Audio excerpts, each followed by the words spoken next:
Kayaknya untuk monet secara bersih ya bol, itu kayaknya cuma mimpi atau isapan jempol bolo.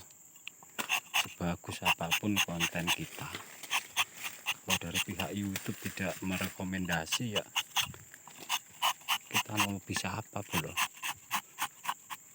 Kita nggak bisa apa-apa, ya nggak bakalan monet.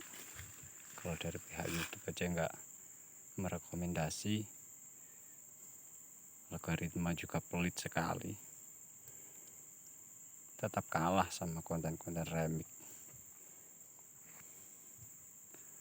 Tapi ya bagi bolo-bolo jangan patah semangat, pokoknya nyadap gitu aja lah, nyadap pohon karet, cari rezeki yang real, yang nyata. Oke, semangat bolo.